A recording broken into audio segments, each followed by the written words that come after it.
Hi friends, എല്ലാവർക്കും majors ക്രിയേഷൻസിൻ്റെ പുതിയൊരു എപ്പിസോഡിലേക്ക് സ്വാഗതം. നിങ്ങളെല്ലാവരും ആദ്യമായിട്ടാണ് ഈ ചാനൽ കാണുന്നതെങ്കിൽ സബ്സ്ക്രൈബ് ചെയ്യാൻ മറക്കരുതേ. അർച്ചന ഇപ്പോൾ ചിപ്പിയുടെ അടുത്തിരിക്കുകയാണ്.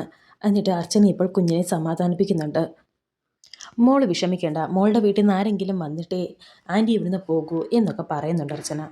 മോൾക്ക് കുടിക്കാൻ എന്തെങ്കിലും വേണോ എന്ന് അർച്ചന ചോദിക്കുന്നുണ്ട്. അപ്പോൾ ദാഹിക്കുന്നു, എനിക്ക് കുറച്ച് വെള്ളം വേണമെന്ന് ചിപ്പി പറയുന്നു. അങ്ങനെ അർച്ചന കുറച്ച് വെള്ളം എടുത്ത് കൊടുക്കുന്നുണ്ട് ചിപ്പിക്ക്. അർച്ചന ഇങ്ങനെ കണ്ണെടുക്കാതെ ഇങ്ങനെ നോക്കിയിരിക്കുകയാണ് ചിപ്പി. അപ്പോൾ അർച്ചന ചോദിക്കുന്നുണ്ട്, എന്താ ഇങ്ങനെ നോക്കുന്നത് എന്ന്. ഞാൻ ഓർക്കുകയായിരുന്നു, ഒരിക്കലും എൻ്റെ അമ്മ എന്നോട് ഇങ്ങനെയൊന്നും ചെയ്തിട്ടില്ല. പനി വരുമ്പോഴും തലവേദന വരുമ്പോഴും അപ്പോഴെല്ലാം ജെനിയാൻ്റിയാണ് എൻ്റെ കൂടെ ഉണ്ടാവുന്നത്. എൻ്റെ അമ്മ ഒരു ദിവസം പോലും എൻ്റെ അടുത്ത് ഇങ്ങനെ ഇരിക്കില്ല. എപ്പോഴും ബിസിനസ് ടൂറിലാണ്. അമ്മയ്ക്ക് സമയമില്ലാത്തത് കൊണ്ടായിരിക്കും മോളുടെ കൂടെ ഇരിക്കാത്തത് എന്ന് അർച്ചന ഇത് കേട്ട് പറയുന്നുണ്ട്. ഉടനെ ചിപ്പി ചോദിക്കുന്നുണ്ട്, ആൻറ്റി കുറച്ചു നേരം എൻ്റെ അരികിൽ ഇങ്ങനെ ഇരിക്കുമോ എന്ന്. ഉടനെ അർച്ചന പറയുന്നുണ്ട്, ആൻറ്റിക്ക് പോകണ്ടേ, എന്നാലും സാരമല്ല, ഇനി കുറച്ചു നേരം കൂടി മോളുടെ കൂടെ ഇരിക്കാം എന്ന് അർച്ചന പറയുന്നു. ആൻറ്റി എൻ്റെ അടുത്ത് ഇരിക്കുമ്പോഴും എൻ്റെ കയ്യിൽ തലോടുമ്പോഴും എനിക്ക് വേദന കുറയുന്നുണ്ട്. അതെ, ഞാൻ ആൻറ്റിയെ അമ്മയെന്ന് വിളിച്ചോട്ടെ എന്ന് ചിപ്പി മോള് ചോദിക്കുന്നുണ്ട്. അപ്പോൾ അർച്ചന ചിപ്പി മോളുടെ നെറ്റിയിൽ ഒരു ഉമ്മ കൊടുക്കുന്നു. അമ്മയെന്ന് വിളിച്ചോളാൻ സമ്മതിക്കുകയും ചെയ്തിരിക്കുകയാണ് അർച്ചന. അമ്മയെന്ന് ചിപ്പി ഇപ്പോൾ വിളിക്കുമ്പോൾ അർച്ചന പറയുന്നുണ്ട്, മോള് വിഷമിക്കേണ്ട, മോൾ എന്നെ അമ്മയെന്ന് തന്നെ വിളിച്ചോളൂ, എനിക്ക് സന്തോഷമേ ഉള്ളൂ. ഈ സമയം വീട്ടിലെ ആ ജോലിക്കാരിയായ ജെനി വരുന്നുണ്ട്. ജെനി വന്നിട്ട് പറയുന്നു, സോറി, അർച്ചനയാണ് പറയുന്നത്, ഇനി ഫ്രണ്ട്സിൻ്റെ കൂടെ കളിക്കുമ്പോൾ സൂക്ഷിക്കണം എന്നൊക്കെ പറയുന്നുണ്ട്. ജെനി ഇപ്പോൾ വന്ന് ടെൻഷനോടെ ചിപ്പിമോളോട് ചോദിക്കുന്നുണ്ട്, മോളെ എന്താ എന്താ പറ്റിയത് എന്നൊക്കെ ചോദിക്കുന്നു. മേഡം ഇത് കണ്ടാൽ സഹിക്കില്ല എന്നൊക്കെ ജെനി പറയുന്നുണ്ട്. ഇതാരാ, സ്കൂളിലെ പുതിയ ടീച്ചറാണോ എന്ന് അർച്ചനയെ കണ്ട് ചോദിക്കുന്നുണ്ട്. ഇങ്ങനെ ഒരു ടീച്ചറിനെ ഞാനിതുവരെ കണ്ടിട്ടില്ലല്ലോ എന്ന് പറയുമ്പോൾ ചിപ്പിമോൾ പറയുന്നുണ്ട്, ഇത് ടീച്ചറല്ല, ഇത് അമ്മയാണ്. അമ്മയോ എന്നിങ്ങനെ ജെനി ചോദിക്കുന്നുണ്ട്. ആ സമയം ഇപ്പോൾ അർച്ചനയ്ക്കൊരു കോള് വരികയാണ്. ഒരു മിനിറ്റ്, ഞാനിപ്പോൾ വരാം എന്ന് പറഞ്ഞ് അർച്ചന പുറത്തേക്ക് പോകുന്നു. എൻ്റെ പൊന്നു മോളെ, കാണുന്നവരെയൊന്നും ഇങ്ങനെ അമ്മയെന്ന് വിളിക്കരുത്. മോളുടെ അമ്മ കേട്ടാലുണ്ടല്ലോ, പിന്നെ അത് മതി ഭൂകമ്പം ഉണ്ടാകാൻ എന്നൊക്കെ ജെനി പറയുമ്പോൾ ചിപ്പി പറയുന്നുണ്ട്, ഇത് ശരിക്കും അമ്മയാണ്. ഇത് കേട്ട് ജെനി ചോദിക്കുന്നുണ്ട്, ശരിക്കും അമ്മയോ, അതേത് എന്ന് ജെനി ചോദിക്കുമ്പോൾ ഇപ്പോൾ സിസ്റ്റർ അവിടേക്ക് വന്നിട്ട് നിങ്ങൾ കുട്ടിയുടെ ആരാണെന്ന് ചോദിക്കുന്നു. കെയർടേക്കർ ആണെന്ന് ജെനി പറയുന്നു. എങ്കിൽ കെയർടേക്കറെ ഈ ബില്ലൊന്ന് അടയ്ക്കണം എന്ന് സിസ്റ്റർ പറയുന്നുണ്ട്. ഇത്രയേ ഉള്ളൂ, ഇതിൻ്റെ കാര്യം ശരിയാക്കിയിട്ട് വരാം, മോൾക്ക് കഴിക്കാനുള്ള ഫ്രൂട്ട്സും വാങ്ങിക്കാം, ഇപ്പോൾ വരാം എന്ന് പറഞ്ഞ് ജെനി ഇപ്പോൾ ബില്ലടയ്ക്കാനായി അവിടുന്ന് പോവുകയാണ്. ശേഷം കാണിക്കുന്നത് ഇപ്പോൾ രാജീവും ശിശിരയും പുറത്ത് വെച്ച് ഇങ്ങനെ കാണുകയാണ്. രണ്ടുപേരും അങ്ങനെ ഒരു ചായയൊക്കെ മേടിച്ച് ഇരിക്കുന്നു. സത്യത്തിൽ ഇങ്ങനെ ഒരു കൂടിക്കാഴ്ച നമ്മൾ തമ്മിൽ ഉണ്ടാകുമെന്ന് ഞാൻ വിചാരിച്ചതേയില്ല എന്നൊക്കെ ശിശിര രാജീവിനോട് പറയുന്നുണ്ട്. പക്ഷേ തൻ്റെ കാര്യം ഞാൻ അന്വേഷിക്കുന്നുണ്ടായിരുന്നു എന്ന് രാജീവ് പറയുമ്പോൾ ശിശിര പറയുന്നുണ്ട്, രാജീവേട്ടൻ്റെ ഈ വരവ് അമ്മയ്ക്കും ഗോകുലേട്ടനും അത്രയ്ക്കങ്ങോട്ട് ഇഷ്ടമായിട്ടില്ല എന്ന് പറയുമ്പോൾ രാജീവ് പറയുന്നുണ്ട്, അത് ഞാൻ കാര്യമാക്കുന്നില്ല, അല്ലെങ്കിലും പണ്ട് തൻ്റെ അമ്മയ്ക്കും ഗോകുലിനും എന്നോട് വലിയ താല്പര്യമൊന്നും ഉണ്ടായിരുന്നില്ലല്ലോ.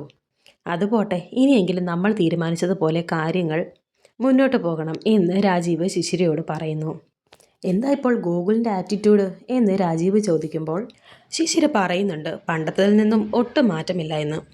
പക്ഷേ കാര്യം നടക്കണമെങ്കിൽ ഗോകുലിനെ കൂടെ നിർത്തിയേ പറ്റൂ. പൂത്ത കാശുണ്ട് കയ്യിൽ, അത് ചോർത്തിയെടുക്കാനുള്ള വഴി അവിടെ തന്നെ ഉണ്ടല്ലോ, സമൃദ്ധ എന്നൊക്കെ രാജീവ് പറയുമ്പോൾ ശിശിര പറയുന്നുണ്ട്, അവളാണ് നമ്മുടെ ഡ്രം കാർഡ്.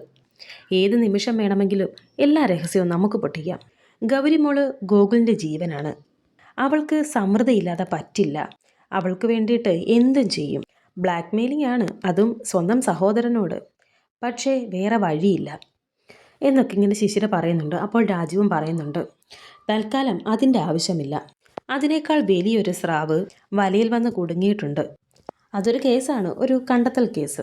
മിക്കവാറും ആ കേസ് നമ്മുടെ ഭാഗ്യ നക്ഷത്രമായിരിക്കും.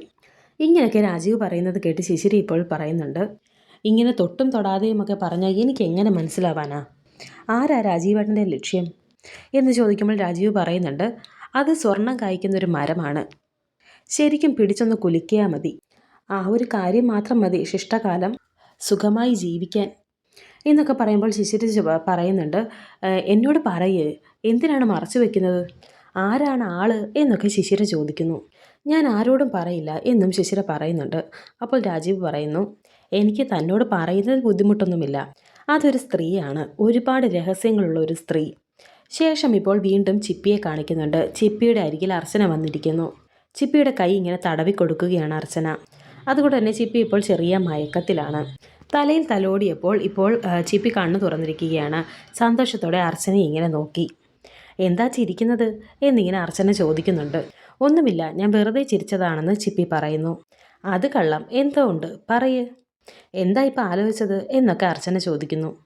ദേ, അമ്മമാരോട് കള്ളം പറയാൻ പാടില്ലെന്നാ. എന്തിനാ ചിരിച്ചത് എന്ന് വീണ്ടും ചോദിക്കുകയാണ് അർച്ചന. ആൻറ്റി വരുന്നതിന് മുമ്പേ ഞാനൊരു സ്വപ്നം കണ്ടിരുന്നു. ആ സ്വപ്നത്തിൽ ഒരു പ്രേതം എന്നെ ഓടിച്ചു. ഞാൻ പേടിച്ചോടി. പക്ഷേ ആ പ്രേതത്തിൻ്റെ കൈ എൻ്റെ പിന്നാലെ നീണ്ടു വന്നു. എന്നെ പെട്ടെന്ന് മോളേന്ന് ആരോ വിളിച്ചു. ഞാൻ നോക്കിയപ്പോൾ അമ്മയായിരുന്നു എന്നെ വിളിച്ചത്.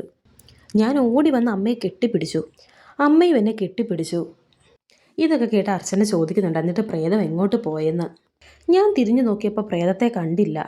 അമ്മയെ കണ്ടപ്പോൾ പ്രേതം പേടിച്ചോടി കാണും എന്നൊക്കെ ചിപ്പി പറയുന്നു. ഇത് കേട്ട് ചിരിച്ചുകൊണ്ട് അർച്ചന പറയുന്നുണ്ട്, ആ എങ്കിലത് ഡ്യൂപ്ലിക്കേറ്റ് പ്രേതമായിരിക്കും. അല്ലെങ്കിൽ എന്നെ കണ്ടിട്ട് ഓടിപ്പോകേണ്ടത് എന്താ? ഒറിജിനൽ ആയിരുന്നെങ്കിൽ നമ്മളെ കൊന്ന് അത് ചോര കുടിച്ചേനെ. ഉടനെ ചിപ്പി പറയുന്നുണ്ട്, അല്ല, ഞാൻ ഉറക്കത്തിൽ സ്വപ്നം കണ്ട് ഉറക്ക വിളിച്ചത് കൊണ്ടാ അമ്മ എന്നെ വന്ന് കെട്ടിപ്പിടിച്ചത്.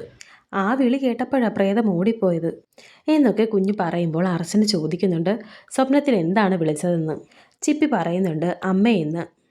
ഉടനെ അർച്ചന പറയുന്നു, ആ അത് ശരിയായിരിക്കും. അമ്മമാരെ പ്രേതങ്ങൾക്ക് പേടിയാണ്. അമ്മമാരുടെ ശക്തി അത്രയ്ക്ക് വലുതാണ്.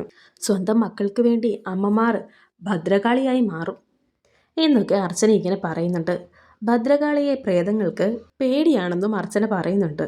ആണോ എന്ന് ചിപ്പി ചോദിക്കുന്നുണ്ട്. അപ്പോൾ സത്യമാണെന്ന് അർച്ചന ഇങ്ങനെ പറയുന്നു.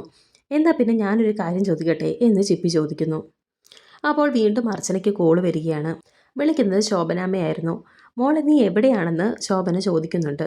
അമ്മ ഇപ്പോൾ എന്തിനാ എന്നെ വിളിച്ചത് എന്ന് അർച്ചന ചോദിക്കുമ്പോൾ ശോഭന പറയുന്നുണ്ട്, ഗോകുൽ ഇപ്പോൾ എന്നെ വിളിച്ചിരുന്നു. എന്തോ ഒരു ഫയൽ മേശപ്പുറത്തിരിപ്പുണ്ട്. രാവിലെ അവനതെടുക്കാൻ മറന്നുപോയതാണ്. ഓഫീസിൽ നിന്ന് പ്യൂണിനെ വിടാമെന്നാ പറഞ്ഞത്. അതൊന്ന് എടുത്തു കൊടുത്തേക്കണേ. ശിശിരയെ വിളിച്ചിട്ട് കിട്ടുന്നില്ല എന്നൊക്കെ ശോഭന പറയുമ്പോൾ അർച്ചന പറയുന്നുണ്ട്, ശരി, ഞാൻ എടുത്തു കൊടുത്തേക്കാം. ആ എങ്കിൽ അമ്മ വരാൻ കുറച്ച് വൈകും, കല്യാണം കഴിഞ്ഞിട്ടേ ഉള്ളൂ എന്നൊക്കെ ശോഭന പറയുന്നുണ്ട്. അർച്ചനയ്ക്ക് ടെൻഷൻ ആവുന്നുണ്ട്. കാരണം പറയാതെയാണ് ഹോസ്പിറ്റലിലേക്ക് അർച്ചന വന്നിരിക്കുന്നത്. മോളെ, ആൻറ്റി പോയിട്ട് പിന്നെ വരാം, ആൻറ്റിക്കൊരു അത്യാവശ്യമുണ്ട് എന്ന് പറഞ്ഞ് അർച്ചന ചിപ്പിക്കൊരു ഉമ്മയൊക്കെ കൊടുക്കുന്നുണ്ട്. എന്നിട്ടിപ്പോൾ അവിടെ നിന്നും അർച്ചന പോവുകയാണ്. അമ്മയെന്ന് പറഞ്ഞ് ചിപ്പി ഇപ്പോൾ വിളിക്കുന്നുണ്ട്. എന്നാൽ ടെൻഷൻ ആയതുകൊണ്ടും ധൃതി പിടിച്ചു പോകുന്നത് കൊണ്ടും അർച്ചന അവിടെ നിന്ന് പെട്ടെന്ന് പോവുകയാണ്. ഈ സമയം ഇപ്പോൾ അവന്തിക ചിപ്പി മോള് വീണതറിഞ്ഞ് വളരെ ടെൻഷനോടെ ഇപ്പോൾ ആശുപത്രിയിലേക്ക് വന്നിരിക്കുകയാണ്. അവന്തിക അവിടെ എല്ലാം നോക്കുന്നുണ്ട്, കുട്ടി എവിടെയാണ് കിടക്കുന്നത് എന്ന്. അപ്പോഴാണ് അവന്തികയുടെ അടുത്ത് കൂടി അർച്ചന ഫോണിൽ ഇങ്ങനെ നോക്കി അങ്ങോട്ട് നടന്നു പോകുന്നു. അവന്തികയുടെ തൊട്ട് പിന്നിൽ കൂടി തന്നെയാണ് അർച്ചന പോകുന്നത്. അവന്തിക അർച്ചനയെ ഒന്ന് തട്ടുകയും ചെയ്യുന്നുണ്ട്. അവന്തികയുടെ കയ്യിലിരുന്ന് ഫോൺ ഇപ്പോൾ താഴേക്ക് പോകുന്നു. ഉടനെ തന്നെ അർച്ചന സോറി ഞാൻ കണ്ടില്ല എന്ന് പറഞ്ഞ് അർച്ചന ധൃതിയിൽ തന്നെ ഓടി പോവുകയാണ് അവിടെ നിന്ന്. അവന്തികയാണെങ്കിൽ അർച്ചനയുടെ മുഖം കാണുന്നില്ല. എവിടെയോ കേട്ട് പരിചയമുള്ള ശബ്ദം പോലെ എന്നിങ്ങനെ അവന്തിക വിചാരിക്കുന്നുണ്ട്. ആരെങ്കിലും ആകട്ടെ എന്ന് കരുതി ഇപ്പോൾ അവന്തിക ചിപ്പിയെ കാണാനായി പോകുന്നു. ഇപ്പോൾ ആവണിയുടെ അടുത്ത് പ്രിൻസിപ്പളും ആവണി ടീച്ചറും മറ്റു ടീച്ചേഴ്സും ഒക്കെ ഉണ്ട്. ഡോക്ടറുമുണ്ട്. ഡോക്ടർ പറയുന്നുണ്ട്, സ്കാനിങ്ങിൽ വേറെ പ്രോബ്ലംസ് ഒന്നും കാണുന്നില്ല, തൽക്കാലം റെസ്റ്റ് എടുക്കട്ടെ. ഇത്രയും പറഞ്ഞ് ഡോക്ടർ അവിടെ നിന്നും പോകുന്നു. അമ്മ വന്നില്ലേ ടീച്ചറെ എന്ന് ചിപ്പി ഇപ്പോൾ ചോദിക്കുന്നുണ്ട്. അമ്മ ഇപ്പോൾ വരുമെന്ന് ടീച്ചർ പറയുന്നു. ആ സമയം തന്നെ ഇപ്പോൾ അവന്തിക അവിടെ എത്തിയിരിക്കുകയാണ്. എന്താ മോളെ ഇത്, സൂക്ഷിക്കണ്ടേ? ആവശ്യമില്ലാത്ത ഒരു ഗെയിംസും കളിക്കരുതെന്ന് അമ്മ പറഞ്ഞിട്ടില്ലേ എന്നൊക്കെ ചിപ്പിയോട് അവന്തിക ചോദിക്കുന്നുണ്ട്. അപ്പോൾ ചിപ്പി പറയുന്നുണ്ട്, അത് സാരമില്ല, അതുകൊണ്ട് ഇപ്പോഴെങ്കിലും അമ്മ എൻ്റെ അരികിലിരിക്കില്ലേ എന്നൊക്കെ ചിപ്പി പറയുന്നു. അതെങ്ങനെയാ മേഡം, പറഞ്ഞാൽ കേൾക്കണ്ടേ? ഒരിത്തിരി സമയം കിട്ടിയാൽ മതി, അപ്പോഴേക്കും കളിക്കാൻ പോകും എന്നൊക്കെ ക്ലാസ് ടീച്ചർ പറയുന്നുണ്ട്. നിങ്ങളൊക്കെ ആ സ്കൂളിൽ എന്ത് ജോലിയാണ് ചെയ്യുന്നത്? എന്ത് ഉത്തരവാദിത്തമാണ് നിങ്ങൾക്കുള്ളത്? കണ്ടില്ലേ എൻ്റെ മോള് കിടക്കുന്നത്? നിങ്ങൾ സൂക്ഷിച്ചിരുന്നെങ്കിൽ ഇതൊക്കെ സംഭവിക്കുമായിരുന്നോ എന്ന് അവന്തിക ദേഷ്യത്തോടെ ടീച്ചേഴ്സിനോട് ചോദിക്കുന്നു. മാഡം, ചിപ്പിമോൾക്ക് ഇത് സംഭവിച്ചതിൽ ഞങ്ങൾക്ക് എല്ലാവർക്കും വലിയ വിഷമമുണ്ട്. പക്ഷേ അത് ഞങ്ങളുടെ കുറ്റം കൊണ്ടല്ല. ഇൻ്റർവെൽ സമയത്ത് കുട്ടികൾ പല ഗെയിംസും കളിക്കാറുണ്ട്. അതിനിടയിൽ ഇങ്ങനെ ചില അബദ്ധങ്ങളൊക്കെ സംഭവിക്കാറുണ്ട്. അതിന് ടീച്ചേഴ്സിനെ എന്തിനാ കുറ്റം പറയുന്നത് എന്ന് ടീച്ചേഴ്സ് ചോദിക്കുന്നുണ്ട്. ഇത് കേട്ട് അവന്തിക പറയുന്നു, പിന്നെ ആരെ കുറ്റം പറയണം? നീയല്ലേ മോളുടെ ക്ലാസ് ടീച്ചർ എന്ന് ആവണിയോട് അവന്തിക ചോദിക്കുമ്പോൾ അതെ എന്ന് ആവണി പറയുന്നു. കുട്ടികളെ ശ്രദ്ധിക്കേണ്ടത് നിന്റെ ചുമതലയല്ലേ, അതോ മനഃപൂർവ്വം വീഴട്ടെന്ന് നീ കരുതിയോ? അങ്ങനെ തന്നെ ആയിരിക്കും. എന്നോടുള്ള ശത്രുതയാണല്ലോ നിന്റെ കുടുംബത്തിലും ഉള്ളത് എന്നൊക്കെ അവന്തിക പറയുന്നു. അത് നിങ്ങളുടെ വെറും തെറ്റിദ്ധാരണയാണ്. ഞാൻ ചിപ്പിമോളുടെ ക്ലാസ് ടീച്ചറാണ്. എനിക്ക് ഏറ്റവും കൂടുതൽ ഇഷ്ടപ്പെട്ട കുട്ടികളിൽ ഒരാളാണ് ചിപ്പിമോൾ എന്നൊക്കെ ആവണി പറയുമ്പോൾ, എന്നോട് തർക്കുത്തരം പറയുകയാണോ എന്ന് അവന്തിക ചോദിക്കുന്നു. നിങ്ങളോടൊപ്പമുള്ള സമയത്തിനേക്കാൾ ഞങ്ങളോടൊപ്പമുള്ള സമയമാണ് കുട്ടികൾ കൂടുതലും ചിലവഴിക്കുന്നത്. നിങ്ങൾ കുട്ടിയെ സ്നേഹിക്കുന്നതിനേക്കാൾ കൂടുതൽ ഞങ്ങൾ കുട്ടികളെ സ്നേഹിക്കുന്നുണ്ട്. അതുകൊണ്ട് തന്നെ വ്യക്തിപരമായ കാര്യങ്ങളൊന്നും ഇവിടെ പറയേണ്ട കാര്യമില്ല എന്നൊക്കെ ആവണി പറയുന്നുണ്ട്. ആവണി പറഞ്ഞത് ശരിയാണ്. ഈ കുട്ടികൾ ഞങ്ങൾക്ക് മക്കളെ പോലെയാണ്. ആവണി സ്വന്തം അനിയത്തിമാരെ പോലെയാണ് കുഞ്ഞുങ്ങളെ നോക്കുന്നത് എന്നൊക്കെ പ്രിൻസിപ്പൾ ഇപ്പോൾ അവന്തികയോട് പറയുന്നുണ്ട്. അമ്മേ, ആവണി ടീച്ചർ പാവമാണ്, ടീച്ചറിനെ വഴക്ക് പറയരുത് എന്നൊക്കെ ചിപ്പി ഇപ്പോൾ അവന്തികയോട് പറയുന്നു. ഈ സമയം ജെനി അവിടേക്ക് വരുന്നു. കുട്ടിയെ ഹോസ്പിറ്റലിൽ എത്തിച്ച കാർ ഡ്രൈവർ വന്നിട്ടുണ്ട്. മേഡത്തിനെ ഒന്ന് കാണണമെന്ന് അയാൾ പറഞ്ഞു എന്ന് പറയുമ്പോൾ, ശരി ആയിക്കോട്ടെ എന്ന് അവന്തിക പറയുന്നു. നോക്കുമ്പോൾ സച്ചിയാണ് അവിടെ വന്ന് നിൽക്കുന്നത്. അങ്കിളെ എന്ന് പറഞ്ഞ് ഇപ്പോൾ ചിപ്പി സച്ചിയെ വിളിക്കുന്നു. ചിപ്പി സ്റ്റോപ്പ് ഇറ്റ് എന്ന് അവന്തിക ചിപ്പിയോട് പറയുന്നു. ആരാ നിന്റെ അങ്കിള്? ഇയാൾ വെറും ഒരു ഡ്രൈവർ മാത്രമാണ്, അതും മറക്കരുത് എന്ന് അവന്തിക ചിപ്പിയോട് പറയുമ്പോൾ, സച്ചി ഇപ്പോൾ കുഞ്ഞിനോട് ചോദിക്കുന്നുണ്ട്, മോൾക്കിപ്പോൾ എങ്ങനെയുണ്ടെന്ന്. എനിക്ക് കുഴപ്പമൊന്നുമില്ല, അങ്കിളിന് വേദനയുണ്ടോ എന്ന് ചോദിക്കുന്നുണ്ട് ചിപ്പി.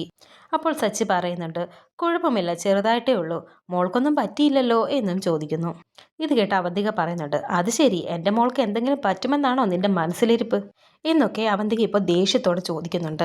മേഡം, സച്ചി അങ്ങനെ പറയരുത്. സച്ചി വന്നതുകൊണ്ടാണ് ആ സമയത്ത് മോളെ ഹോസ്പിറ്റലിൽ എത്തിക്കാൻ സാധിച്ചത്, അത് മറക്കരുത് എന്നൊക്കെ പ്രിൻസിപ്പൽ പറയുന്നു. പറഞ്ഞോട്ടെ മേഡം, ഈ പാവം കുഞ്ഞ് എന്തു പിഴച്ചു? ചെയ്തു തന്നതിന് അഭിനന്ദനം പ്രതീക്ഷിക്കുന്നില്ല, പക്ഷേ അപമാനിക്കരുത് എന്ന് സച്ചി പറയുന്നു. നിന്റെ സൗജന്യ സേവനം എൻ്റെ കുഞ്ഞിന് ആവശ്യമില്ല ജെനി എന്ന് വിളിച്ചിട്ട് കാശ് ചോദിക്കുന്നുണ്ട്. എന്നിട്ട് ആ കാശ് എടുത്ത് കാണിച്ചിട്ട് പറയുന്നു, ഇത് വെച്ചോ, എൻ്റെ മോൾക്ക് വേണ്ടി നീ ചെയ്ത സേവനത്തിൻ്റെ കൂലി എന്ന് അവന്തിക പറയുന്നു. എനിക്കിതിൻ്റെ ആവശ്യമില്ല എന്ന് സച്ചിയും. അത് ഞാനാണ് തീരുമാനിക്കുന്നത് എന്ന് അവന്തിക. മേഡം, അയാളെ ഇങ്ങനെ അപമാനിക്കുന്നത് ശരിയല്ല എന്ന് പ്രിൻസിപ്പൽ പറയുമ്പോൾ അവന്തിക പറയുന്നുണ്ട്, എന്ത് വേണമെന്ന് എനിക്കറിയാം, ആരുടെ ഉപദേശം എനിക്ക് ആവശ്യമില്ല എന്ന് പറഞ്ഞ് ഇപ്പോൾ സച്ചിയുടെ കയ്യിലേക്ക് ആ പണം എടുത്ത് വെച്ച് കൊടുക്കുകയാണ് അവന്തിക. മറ്റാരോടായിരുന്നെങ്കിലും ഞാൻ ഇങ്ങനെ ചെയ്യില്ലായിരുന്നു, പക്ഷേ സേതുമാധവൻ്റെ കുടുംബത്തിൽ നിന്നുള്ള ആരുടെ സഹായവും സേവനവും എൻ്റെ മോൾക്കും എനിക്കും ആവശ്യമില്ല എന്ന് അവന്തിക പറയുന്നു. പണം, ഇതുകൊണ്ട് എന്ത് നേടാമെന്നാണോ നിങ്ങൾ വിചാരിച്ചത്? ഈ പണം നിങ്ങളുടെ മുഖത്തേക്ക് വലിച്ചെറിയാത്തത് ഇത് എനിക്കും കൂടി അവകാശപ്പെട്ട പണം ആയതുകൊണ്ടാണ്. എൻ്റെ അച്ഛനും സഹോദരങ്ങളും ഞാൻ ചേർന്ന് അധ്വാനിച്ച പണം നിങ്ങൾ തട്ടിയെടുത്തതല്ലേ? ഇത്രയൊക്കെ ചതിച്ചു നേടിയിട്ടും അവസാനം നിങ്ങളുടെ കുട്ടിയുടെ ജീവൻ രക്ഷിക്കാൻ ഞാൻ തന്നെ വേണ്ടി വന്നു. അതാണ് ദൈവത്തിൻ്റെ വിധി. ഈ പണം മാത്രമല്ല, നിങ്ങളുടെ കയ്യിലിരിക്കുന്ന അവസാന ചെല്ലിക്കാശും നിങ്ങൾ ഞങ്ങളുടെ കാൽക്കീഴിൽ കൊണ്ടുവയ്ക്കുന്ന ഒരു സമയം വരും. അന്ന് അതിൻ്റെ കൂടെ ഞാൻ ഇതും കൂടി വാങ്ങിച്ചോളാം. അതുവരെ ഇത് നിങ്ങളുടെ കയ്യിൽ തന്നെ ഇരിക്കട്ടെ എന്ന് പറഞ്ഞ് ഇപ്പോൾ അവന്തികയുടെ കയ്യിൽ തന്നെ സച്ചി ആ പണം തിരിച്ചു കൊടുക്കുകയാണ്. നിങ്ങളിപ്പോൾ ഈ ചെയ്തതിന് നിങ്ങളുടെ ചെകിട്ടത്തിൽ ഒരെണ്ണം തരേണ്ടതാണ്. പക്ഷേ ആ ഗുരുത്വമില്ലായ്മ ഞാൻ ചെയ്യില്ല. കാരണം ഞാൻ സേതുമാധവൻ്റെ മകനാണ്. അത് നിങ്ങൾ മറക്കരുത്. ഇത്രയൊക്കെ അവന്തികയോട് പറഞ്ഞതിന് ശേഷം ചിപ്പി മോളോട് ഞാൻ പോട്ടെ എന്ന് പറഞ്ഞ് യാത്രയൊക്കെ പറഞ്ഞ് സച്ചി അവിടെ നിന്ന് പോവുകയാണ്. വരാനിരിക്കുന്ന പുതിയ എപ്പിസോഡുകളുമായി വീണ്ടും കാണാം. Thank you for watching.